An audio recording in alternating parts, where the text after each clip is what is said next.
जितेंद्र तिवारी के गोपनीय पत्र लीक होने से टीएमसी में मचा कोहराम। जितेंद्र ने फिर हाथ पर लगाया राजनीतिक कारण से आसनसोल की उपेक्षा करने का आरोप।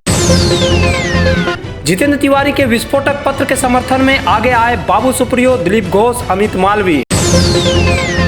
जितेंद्र तिवारी और फिरहाद हकीम में आरोप प्रत्यारोप के बीच पाकिस्तान और इमरान खान का आया जिक्र।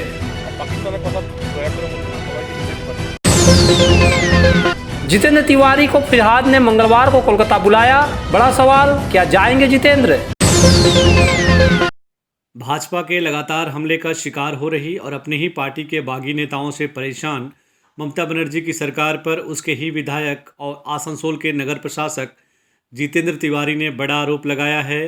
तिवारी ने राज्य के नगर विकास मंत्री फिरहाद हकीम को कल एक पत्र लिखा है, जिसमें उल्लेख किया गया है कि केंद्र से स्मार्ट सिटी योजना के लिए आसनसोल को मिलने वाले 2000 करोड़ रुपए और सॉलिड वेस्ट मैनेजमेंट के लिए मिलने वाली 1500 करोड़ रुपए की राशि लेने से रोक दिया गया है।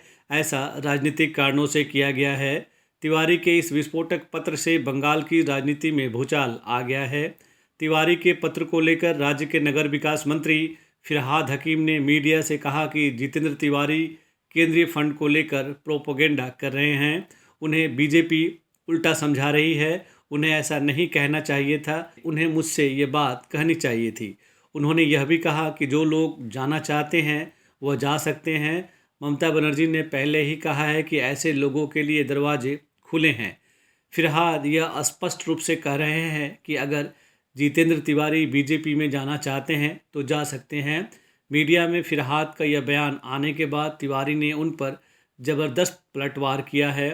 उन्होंने एक चैनल से बातचीत में कहा कि केंद्र की राशि के संबंध में उन्होंने पहले भी फिरहाद हकीम को 7 बार पत्र लिखा है, लेकिन इस पर ध्यान नहीं दिया गया।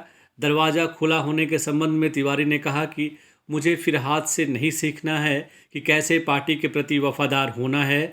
जितना वह ममता बनर्जी के प्रति वफादार हैं वह भी उतना ही हैं। उन्होंने ज़मीन पर बीजेपी के खिलाफ लड़ाई लड़ी है। मुझे उनके ज्ञान की ज़रूरत नहीं है। जितेंद्र तिवारी के ममता बनर्जी के सबसे करीबी मंत्री फिरहाद हकीम के साथ सीधे वाकयुद्ध से यह अब तय लग रहा है कि तिवारी ने स्पष्ट रूप से पार्टी के खिलाफ मोर्चा खोल दिया है। आज बाद में तिवारी ने मीडिया से बात करते हुए यह भी सवाल उठाया कि आखिर उनके लिखे गोपनीय पत्र कैसे जाहिर हो गए। उन्होंने यह मामला बीजेपी या बाबुल सुप्रियो को खुश करने के लिए नहीं उठाया है। उन्होंने यह भी कहा कि आसनसोल बंगाल का सबसे बड़ा नगर निगम क्षेत्र है। यहाँ विकास के लिए फंड की ज़रूरत है। आसनसोल की अपेक्षा कोलकाता को बहुत बड़ा फंड दिया जाता है। आसनसोल के लोगों के प्रति उनकी जिम्मेवारी है। पांडेश्वर के तृणमूल विधायक तथा आसनसोल नगर निगम के प्रशासकीय बोर्ड के चेयरपर्सन जितेंद्र तिवारी ने अपने मंत्री पर आरोप लगाने के साथ ही रानीगंज के टीडीवी कॉलेज और गर्ल्स कॉलेज के गवर्निंग बोर्ड के अध्यक्ष पद से भी इस्तीफा दे दिया है। उन्होंने अपने इस्तीफा का कारण राजनीतिक व्यस्तता बताई है। आसनसोल में रहने वाले लोग हैं। आसनसोल के हर लोग आसनसोल को लेकर एक सपना देखते हैं। मुझे भी यहाँ पर मेयर बनाया गया तो मैंने भी आसनसोल के शहर को लेकर एक सपना देखा, जिस सपने में एक दूसरा आसनसोल हम लोग देख रहे थे। तो उसके लिए पैसे की ज़रूरत होगी। जितना हम लोग के पास था उसमें आप मानेंगे कि हम लोगों ने बहुत काम किया है आसनसोल में, लेकिन और भी बहुत कुछ हम लोग कर सकते हैं यदि पैसा हम लोग के पास आए तो। ये अब केंद्र सरकार ये पैसा देने के लिए ये तैयार हो तो वहाँ से ले, नहीं तैयार हो तो राज्य सरकार दे, कहीं से दे, लेकिन शहर को आगे ले जाने के लिए तो पैसे की ज़रूरत है। कहाँ से ये पैसा आपको मिलना था? ये जब स्मार्ट सिटी का जो कॉन्सेप्ट है उसमें केंद्र सरकार के द्वारा राज्य सरकार के माध्यम से यह पैसा दिया जाता है।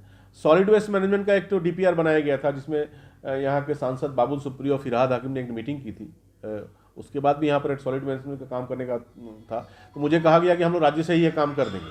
तो मैं चुप हो गया, हमको काम से मतलब है, कौन दे रहा है इससे क्या मतलब है। उसके बाद उसका हम लोगों ने डीपीआर बनाया। जब हम लोग टेंडर करने गए तो कहा गया कि हम लोग सेंट्रली कलकत्ता से ही टेंडर करेंगे।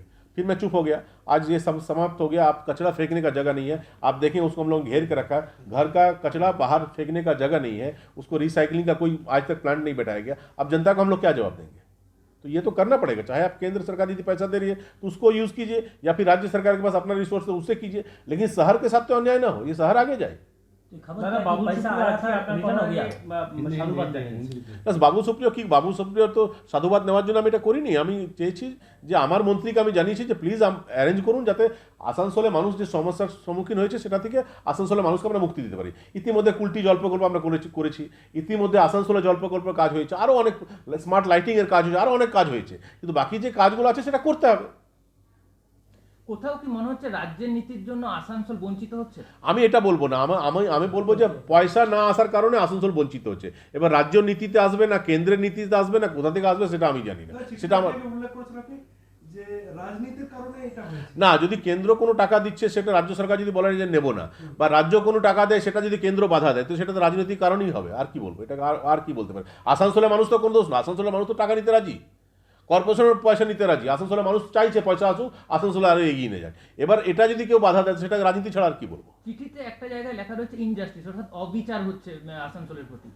এটাও কি মনে করেন না, অবিচার হচ্ছে? এটা যদি একটা শহরকে এগিয়ে নিয়ে যাওয়ার জন্য যে ফান্ডের প্রয়োজন হয় সে ফান্ড যদি না আসে, পার্শ্ববর্তী আপনি দেখবেন অন্য বিধাননগর গিয়ে দেখুন তো, আরও ক্যালকাটা কর্পোরেশন দেখুন। In terms of area Asansol বেঙ্গলের সবচেয়ে বড় কর্পোরেশন, ক্যালকাটার চেয়ে বড় কর্পোরেশন আসানসোল, কিন্তু ইন টার্মস অফ ফান্ড দেখুন তো কী অবস্থা। তো কী বলবো, এটা ইনজাস্টিস বলবো না? ক্যালকাটায় আরও অনেক রকম সুযোগ সুবিধা, অন্যান্য কেএমডিএ আছে, আরও অনেক ডিপার্টমেন্ট আছে যারা ডেভেলপ। এই আসানসোল তো সবটাই আমাদেরকে করতে হয়, যেটা আমাদের সেটাও আমাদেরকে করতে হয়, যেটা আমাদের নয় সেটাও আমাদেরকে করতে হয়। আসানসোল বলতেই কর্পোরেশন, যে কোনো মানুষের কাছে যে কোনো সমস্যা কর্পোরেশন। তো আমাকে ঠিক আছে, এই সুনাম আমরা অর্জন করেছি, আমাদের সমস্ত কাউন্সিলররা স্টাফরা সবাই মিলে এটা করেছি, এমএলএরা সাপোর্ট করেছেন, আমরা করেছি। কিন্তু তারপর তো মানুষের এত প্রত্যাশা যখন বেড়েছে, প্রত্যাশা পূরণের জন্য আমাদেরকে তো সেলফ সাফিসিয়েন্ট করতে হবে। সেটা কে করবে? সেটা আমাদের সরকারই করবে, আর কে করবে? Hey there. Subscribe to my channel. And also press this bell icon.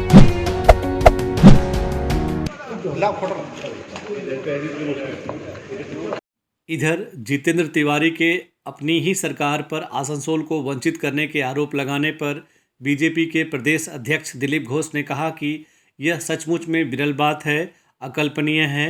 अगर ऐसा है तो यह समझा जा सकता है कि किस तरह से ममता बनर्जी की सरकार ने इस राज्य का अहित किया है। बीजेपी पहले से ही कहती रही है कि राजनीतिक कारणों से राज्य की जनता को केंद्रीय योजनाओं से वंचित किया जा रहा है। इधर बैरकपुर के भाजपा सांसद अर्जुन सिंह ने जितेंद्र तिवारी द्वारा अपनी ही सरकार के खिलाफ मोर्चा खोलने पर खुशी जाहिर करते हुए ट्वीट किया है कि जितेंद्र तिवारी का ज़मीर जगा और उन्होंने सच बात कही है। उनकी तरह अभी और भी तृणमूल कांग्रेस के लोग आगे आएंगे और सच उजागर करेंगे। बीजेपी के केंद्रीय आईटी सेल के प्रमुख और अब बंगाल के सह पर्यवेक्षक अमित मालवीय ने जितेंद्र तिवारी के पत्र को उद्धृत करते हुए ममता बनर्जी की सरकार पर हमला बोला है। उन्होंने तिवारी के पत्र को शेयर करते हुए लिखा है कि आसनसोल के मेयर और तृणमूल विधायक ने ममता बनर्जी की सरकार पर खुलेआम आसनसोल को केंद्रीय फंड से वंचित और आसनसोल को स्मार्ट सिटी योजना में शामिल करने से रोकने का आरोप लगाया है। उन्होंने झूठे वादे और अधूरे योजनाओं को पूरा नहीं करने का भी आरोप लगाया है। वस्तुतः बंगाल का प्रत्येक शहरी क्षेत्र ऐसी वंचना का शिकार है। Hey there. Subscribe to my channel. And also press this bell icon. बहरहाल जितेंद्र तिवारी के पत्र और उनके फिरहाद हकीम के साथ प्रेस के जरिए वाकयुद्ध से ये साफ हो गया है कि आने वाले दिनों में जितेंद्र तिवारी भी शुभेंदु के रास्ते पर चल सकते हैं और यह भी अब संभावना बन रही है कि वह बीजेपी में शामिल हो जाएंगे। आगामी 19-20 दिसंबर को भाजपा के पूर्व राष्ट्रीय अध्यक्ष और केंद्रीय गृह मंत्री अमित शाह बंगाल के दौरे पर आ रहे हैं। उनके दौरे पर नज़र रहेगी कि क्या जितेंद्र तिवारी भाजपा में शामिल होते हैं कि नहीं। কল্পনা তুঙ্গে এবং বিজেপি আপনাকে ওয়েলকাম করছে। আমিও বিজেপিকে ওয়েলকাম করছি যে ভাই যদি বেঙ্গল যদি কিছু করতে চান, আসানসোলে যদি কিছু করতে চান, তাহলে ববিদার সঙ্গে কথা বলে পয়সাটা পাঠাবার ব্যবস্থা করুন যাতে এই শহরকে আগে এগিয়ে নিয়ে যেতে। ব্যক্তিগত তো জিতেন্দ্র তিওয়ারি কোনো ফ্যাক্টর না, এই শহরটা এগিয়ে যাওয়াটাই বড় ব্যাপার। তো আমি বলবো যে যারা বিজেপি যদি বলছেন যে তাদের খুব ভালো লাগছে, তো যদি ভালো লাগছে আসানসোলকে যদি ভালোবাসেন তো ববিদার সঙ্গে কথা বলুন, কথা বলে টাকাটা পাঠিয়ে দেন যাতে এই শহর আরও এগিয়ে যায়। जय श्री टेलीकॉम एक मल्टी ब्रांड मोबाइल शोरूम। अगर आपको लेटेस्ट ब्रांड का मोबाइल चाहिए तो तुरंत आइए बरनपुर के स्टेशन रोड स्थित जयश्री टेलीकॉम। यहाँ ऑनलाइन प्राइस पर हर ब्रांड का मोबाइल उपलब्ध है। सभी कंपनियों से इजी फाइनेंस की सुविधा। तो देर न कीजिए, तुरंत आइए बरनपुर के स्टेशन रोड स्थित Jayshree telecom, a house for multi brand mobile phone, station road Burnpur. Burnpur শিল্পাঞ্চলের মানুষের চাহিদা পূরণে স্টেশন রোডের সক্ষম প্লাজা ইলেকট্রনিক বিপণির জগতে এক মহা বিপ্লব ঘটিয়ে ফেলেছে তাদের বিপুল সম্ভারে ও অত্যাশ্চর্য বিশেষ ছাড়ে। AC, LCD TV, washing machine, DVD player, micro oven, fridge, সঙ্গে থাকছে এক্সচেঞ্জ অফার এবং প্রত্যেক কেনাকাটার সঙ্গে থাকছে আকর্ষণীয় গিফট। সক্ষম প্লাজা, स्टेशन रोड बार्नपुर। एक्सक्लूसिव ड्रेसों के साथ फुल्ली सैनिटाइज और सोशल डिस्टेंसिंग का पालन करते हुए श्री बालाजी फैशन आपका स्वागत करता है। वाजिब दरों पर फैंसी साड़ी सहित अन्य ड्रेसों की खरीदारी करें। आज ही आए बालाजी फैशन, हर घर की पसंद। GT road opposite Subhash institute, Asansol. नमस्कार, हम लोग कोविड-19 के लेके फुल सैनिटाइज करके स्टोर फिर से ओपन किए हैं। आप लोग हमारे यहाँ आइए, साड़ी, सूट्स, लहंगा के लुत्फ उठाइए और हमारे यहाँ सारे वेडिंग कलेक्शन भी अवेलेबल है। आसनसोल नगर निगम के तत्वाधान में मिशन निर्मल बांग्ला को सफल बनाएं। हमारी प्रतिज्ञा, हमारा गर्व। एक बात सभी याद रखें, कचरा जहाँ तहाँ ना फेंके। कौन सा कचरा कहाँ डालना है अच्छी तरह से समझना है। स्वयं जागरूक हो, औरों को भी जागरूक करें। रिड्यूस, रीयूज और रिसाइकिल प्रक्रिया को अपनाएंगे, सुंदर स्वस्थ आसनसोल बनाएंगे। आसनसोल नगर निगम के ग्रीन और ब्लू बीन का सही इस्तेमाल करें। प्लास्टिक का व्यवहार ना करें। आसनसोल नगर निगम सदैव आपकी सेवा में उपस्थित है। Clean Asansol, green Asansol. पांडेश्वर के तृणमूल विधायक और आसनसोल नगर निगम के प्रशासक जितेंद्र तिवारी के हमले से तृणमूल कांग्रेस और राज्य के नगर विकास मंत्री फिरहाद हकीम बैकफुट पर आ गए हैं। फिरहाद ने सोमवार सुबह से उनके और जितेंद्र तिवारी के बीच चले वॉकआउट के बाद उन्हें फ़ोन किया और मंगलवार को कोलकाता आने को कहा है। तिवारी ने फिरहाद से मिलने जाने के लिए कोलकाता आने की बात तो ज़रूर की है, लेकिन वह फिरहाद पर पूरी तरह से हमलावर हैं। फिरहाद द्वारा यह कहने पर कि वह बीजेपी के उकसाने और उसमें शामिल होने के इरादे से ही उन पर आरोप लगा रहे हैं, तो जितेंद्र ने फिरहाद का कनेक्शन पाकिस्तान और इमरान खान से जोड़ दिया। उन्होंने उल्टा सवाल किया कि क्या फिरहाद जो मेरे बारे में बात कर रहे हैं वह पाकिस्तान और इमरान खान की बातों में आकर कर रहे हैं। আজকের যে চিঠির ঘটনা সেই ঘটনা ঘটিয়েছে। এত কাজ আসানসোলের মানুষকে জিজ্ঞেস করুন না যে আমাকে ভুল বোঝানো হয়েছে, আসানসোলে আমরা কাজ করছি না উনি কলকাতায় বসে কাজ করছেন, নাকি আসানসোলের মানুষকে জিজ্ঞেস করুন, এত লোককে জিজ্ঞেস করুন না। এই যে এখানে বিদ্যুৎ চুরি করতে হবে এই কথা তো উনি ভাবেননি, আমরা ভেবেছিলাম। মমতা বন্দ্যোপাধ্যায় যদি আমাকে কিছু বলেন সেটা আমি মানবো, শুনবো, বাকি কে কি বললেন না বললো বয়ে গেছে। বলছি কালকে কলকাতায় মিটিংয়ে আপনাকে ডাকা হয়েছে? যাবো আসানসোলের উন্নয়নের জন্য যদি কিছু ওরা বলে যে হ্যাঁ করতে হেল্প করতে রাজি হয় ভালো। চিঠির যে তথ্য সেই তথ্য নাকি ভুল তথ্য প্রকাশ করা হয়েছে এরকম বলছেন। আমি কি বলবো, তথ্য ভুল না ঠিক সেটা তো কালকে মিটিংয়ে আলোচনা হবে। ঠিক আছে, আসানসোলের মানুষকে বঞ্চিত করা যাবে না। আসানসোল থেকে হাজার হাজার কোটি টাকা রেভিনিউ যাবে আর আসানসোলের মানুষকে বঞ্চিত করা যাবে না। দিদি আসানসোলকে ভালোবাসেন, দিদি এই আসানসোলকে অনেক কিছু দিয়েছেন এবং দিদির যারা সৈনিক হিসাবে নিজেকে প্রতিষ্ঠিত করেছে তারা যদি আসানসোলকে বঞ্চিত করে এটা আমি মেনে নেব। আর পাকিস্তানের কথা দয়া করে বলবেন না, সবাইকে বিজেপी বানিয়ে देবেন। दरअसल सोमवार को जितेंद्र तिवारी कुल्टी क्षेत्र के डिसरगढ़ में छिन्नमस्ता त्रिवेणी घाट पर नए बने विद्युत सौदागृह के उद्घाटन करने आए थे। उन्होंने उद्घाटन कार्यक्रम में भी अपने तीखे तेवर जारी रखे। उन्होंने लोगों को संबोधित करते हुए कहा कि अब और आसनसोल की उपेक्षा बर्दाश्त नहीं की जा सकती है। आसनसोल से राज्य को कोलकाता के बाद सबसे ज़्यादा टैक्स यानी राजस्व जाता है, लेकिन यहाँ के विकास के लिए फंड जारी नहीं किए जाते हैं। अगर ज़रूरत पड़ी तो आसनसोल के विकास के लिए वह अपनी कुर्सी छोड़ सकते हैं। उन्होंने कहा कि कोई कोलकाता में बैठकर यह सोचे कि तुम्हें कुर्सी दी है, गाड़ी दी है, सिक्योरिटी दी है और सुख सुविधाएं दी है, तो मैं यही कहूँगा कि कुर्सी, गाड़ी और सिक्योरिटी की मुझे कोई ज़रूरत नहीं है, क्योंकि आसनसोल मेरा प्राण केंद्र है। यहाँ की मिट्टी मेरी अपनी मिट्टी है और यहाँ की ज़मीन से जुड़े लोग जो कहेंगे उनकी इच्छा के मुताबिक ही हम काम करेंगे। हालांकि जितेंद्र तिवारी ने अपने भाषण में मुख्यमंत्री ममता बनर्जी की तारीफ करते हुए कहा कि उन्होंने मुझे यहाँ काम करने का मौका दिया और उनकी इच्छा से हम इस शहर को और आगे ले जाएंगे। কলকাতা এগিয়ে গেলে আমরা খুশি হই, কিন্তু আসানসোল এগিয়ে গেলে অনেকে আছেন কলকাতার তারা দুঃখ পান। তো তারা দুঃখ পেলে নিজের ঘরে থাকুন, দুটো রুটি বেশি খান, কিন্তু আসানসোল তো এগোবে, কারণ এখানকার মানুষ চাইছে এগোতে, তাই এগোবে। এবং আসানসোলের মানুষের যা আশা আকাঙ্ক্ষা সেটা পূরণ করার জন্য প্রয়োজন হলে চেয়ার যদি ছাড়তে হয়, চেয়ার আমরা ছাড়তে রাজি আছি, কিন্তু আসানসোলকে পেটাতে যাবো। কলকাতায় বসে কেউ ভাববেন যে না আসানসোল তোমাকে চেয়ার দিয়েছি, তুমি চেয়ারে বসো, তোমাকে গাড়ি দিয়েছি, তোমাকে সিকিউরিটি দিয়েছি, তোমাকে আরও সুযোগ সুবিধা দিয়েছি, কিন্তু আসানসোলের কথা তুমি বলতে পারবে না, ক্যালকাটার সঙ্গে তুমি কম্পিটিশন করতে পারবে না। তাহলে আমি বলবো এরকম চেয়ার গাড়ি সিকিউরিটি কোনো কিছু দরকার নেই, কেননা এই শহর আমার প্রাণকেন্দ্র, এই আসানসোল আমার প্রাণকেন্দ্র, এখানকার মাটি আমার নিজের মাটি, এখানকার মাটির মানুষ যেটা চাইবে সেটাই আমাদের ইচ্ছে এবং সেই কাজই আমরা করব। আমি কৃতজ্ঞতা জানাই রাজ্যের মাননীয় মুখ্যমন্ত্রীর প্রতি, তিনি বরাবর আমাকে উৎসাহ দিয়েছেন যে হ্যাঁ এই শহরকে এগিয়ে নিয়ে যাও। আমার দৃঢ় বিশ্বাস আগামী দিনেও মাননীয় মুখ্যমন্ত্রীর আশীর্বাদে আমাদের এই শহরকে আমরা আরও এগিয়ে নিয়ে যেতে পারবো। এই কয়েকটা কথা বলে সবাই ভালো থাকুন, সবাই সুস্থ থাকুন এবং সবার জীবনে আনন্দ আসুক এই আশা রেখে, এবং আগামী দিনে এই যে ইলেকট্রিক চুল্লি যেটা তৈরি করে দেওয়া, এর ফলে ডেড বডি দাহ করতে আমাদের অনেক সুবিধা হবে, এই আশা রেখে আমার ক্ষুদ্র বক্তব্য এখানে শেষ করছি। ধন্যবাদ। Hey there. Subscribe to my channel. And also press this bell icon.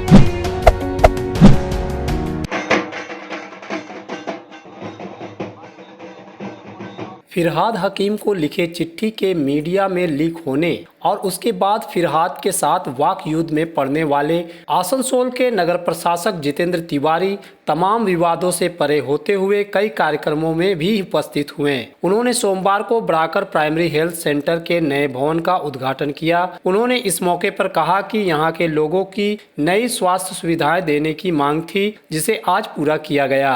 वहीं दूसरी तरफ उन्होंने आसनसोल के चिलीडंगा में पश्चिम बर्धमान जिला रजिस्ट्रार कार्यालय का भी उद्घाटन किया, जहां जब उनसे उनके पत्र को लेकर उठे विवाद के बारे में पूछा गया तो उन्होंने कुछ कहने से इनकार कर दिया।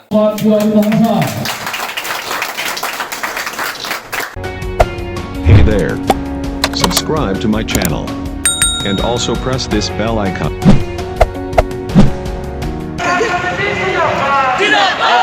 हालांकि बंगाल की राजनीतिक में बीजेपी और तृणमूल कांग्रेस में तीखी राजनीतिक जंग छिड़ी हुई है। इसका असर आसनसोल में भी पड़ रहा है और सोमवार को जितेंद्र तिवारी के विस्फोटक पत्र के बाद से माहौल पूरी तरह से गर्म हो गया है। ऐसे में एक भुइयां समाज से जुड़े एक सामाजिक संगठन ने सोमवार को आसनसोल में इतनी बड़ी रैली कर अपना शक्ति प्रदर्शन किया कि राजनीतिक पार्टियों को भी चक्कर आ जाए। दरअसल भुइयां उत्थान समिति ने आसनसोल पोलो ग्राउंड में स्वाभिमान रैली की, जहां हजारों की तादाद में भुइयां समाज के लोग जुटे थे। यहां भुइयां समाज के नेता सिंटू कुमार भुइयां ने लोगों को संबोधित करते हुए कहा कि अपने हक के लिए लड़ाई लड़ना जरूरी है। हम शुरू से उपेक्षित रहे हैं, लेकिन अब और यह बर्दाश्त नहीं होगा। भाषण। पोलो ग्राउंड में स्वाभिमान रैली के बाद एक विशाल जुलूस निकाला गया, जो बर्नपुर रोड होते हुए डीएम कार्यालय तक गया। जुलूस इतना लंबा था कि जीटी रोड में करीब आधे घंटे तक जाम लग गया। जुलूस डीएम कार्यालय तक गया, जहां सिंटू कुमार भुइयां के नेतृत्व में एक प्रतिनिधि मंडल में डीएम के जरिए सीएम को ज्ञापन सौंपा। जागरूकता नहीं बल्कि एक और संदेश दिया है। आप लोग यहाँ मौजूद होकर के हमने बोला था कि हमारे पूर्वजों ने आजादी की लड़ाई लड़ी थी और इस देश को आजाद कराया था, और आज सामाजिक आजादी की लड़ाई लड़ने के लिए आप लोग जो एकत्रित हुए हैं, ये सबसे बड़ी प्रमाण है। और इस मंच से सामाजिक आजादी लड़ने के लिए एक नया हुंकार भरा जाएगा और किसी भी तरह से गरीब, गुरुआ, मजदूर, आदिवासी, एससी, एसटी, ओबीसी, किसी तरह के भी महिलाओं पर अत्याचार अब लगता है हमारे किसान का बेटा, मजदूर का बेटा, एससी, एसटी का बेटा बर्दाश्त नहीं करेगा। ये सत्य है ना? तो आप लोग ये प्रमाण कर दिए कि एक कुछ कर सकता है जो एक पूंजीपति उद्योगपति के बेटा कर सकता है। आप लोगों ने उसका प्रमाण दिया है, इसके लिए मैं धन्यवाद ज्ञापन करता हूं।